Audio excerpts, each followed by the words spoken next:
तो दोस्तों कल रात इतिहास में पहली बार ईरान ने अपनी धरती का इस्तेमाल करते हुए इजराइल पर सैकड़ों ड्रोन्स और मिसाइलों से हमला किया। लेकिन दोस्तों इजराइल की दोस्ती और इजराइल की टेक्नोलॉजी ने उन घातक हमलों से इजराइल को बहुत हद तक बचा लिया है। दरअसल दोस्तों कल शाम से ही अमेरिका, ब्रिटेन जैसे पश्चिमी देशों में ये बात होने लगी थी कि आज रात को ईरान हमला करने वाला है। अब जैसे जैसे अरब देशों में रात बीत रहा था, उस बीतते हुए रात के साथ इजराइल पर ईरान के हमले की आशंका भी बढ़ने लगा था। उसी बीच रात को हमले से कुछ घंटा पहले इराक, जॉर्डन, लेबनान और ईरान को यह पता चल चुका था कि अगले कुछ घंटों में ईरान की तरफ से इजराइल पर मिसाइल और ड्रोन से हमले शुरू हो सकता है। और अगर ऐसा होता है तो वो मिसाइल और ड्रोन जॉर्डन और इराक के आसमानों से होते हुए इजराइल को जाएंगे। ऐसे में दोस्तों जॉर्डन, इराक, लेबनान और इजराइल ने हमले से कुछ घंटे पहले ही अपने एयर स्पेस को बंद कर दिया। एयर स्पेस के बंद होने के साथ ही ये कन्फर्म हो चुका था कि बस अगले कुछ घंटों में हमले की शुरुआत होने वाला है। अब दोस्तों कल भारतीय समय अनुसार रात को 12 बजे के बाद अचानक ये खबर आने लगा कि इजराइल पर ईरान ने हमले की शुरुआत कर दी है, जिसके तहत सबसे पहले ईरान ने अपने शहीद ड्रोन को इजराइल पर हमले के लिए फायर किया, जो इराक के आसमानों से होते हुए ईरान की ओर बढ़ने लगा। अब दोस्तों जैसे ही ये बात अमेरिका और इजराइल को पता चला,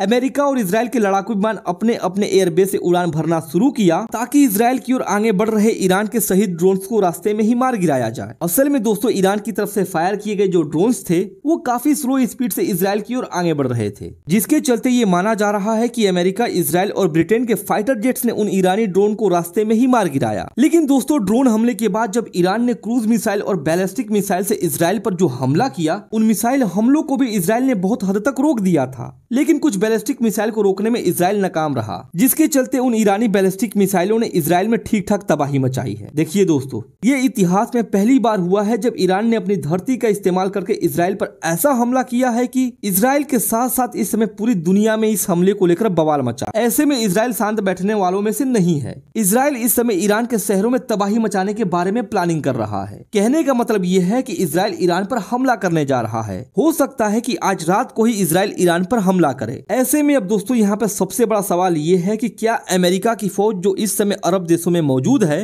वह अमेरिका की फौज ईरान पर इजराइल के हमलों में इजराइल का साथ देती है या नहीं देती है? क्योंकि इस समय अगर आप दुनिया के हालात पर नजर डालेंगे तो आप पाएंगे कि अमेरिका इस समय रूस यूक्रेन की लड़ाई में यूक्रेन को पीछे से सपोर्ट कर रहा है। वहीं इस समय अमेरिकी फौज दक्षिण चीन सागर में चीन के दरवाजे पर खड़े होकर चीन की मिलिट्री से उलझी हुई है। दोस्तों अमेरिका कभी नहीं चाहेगा कि इजराइल और ईरान की लड़ाई में अमेरिका की फौज को उलझना पड़े, क्योंकि अगर ऐसा होता है तो अमेरिकी फौज की पकड़ यूक्रेन और दक्षिण चीन सागर में कमजोर होगा। ऐसे में दोस्तों अब ये देखना होगा कि क्या अमेरिका ईरान पर इजराइल के होने वाले हमले में इजराइल का साथ देता है कि नहीं देता है। वैसे दोस्तों आप क्या मानते हैं, क्या अमेरिका को इजराइल का साथ देना चाहिए या नहीं देना चाहिए? अपनी राय को कमेंट बॉक्स में जरूर बताइएगा।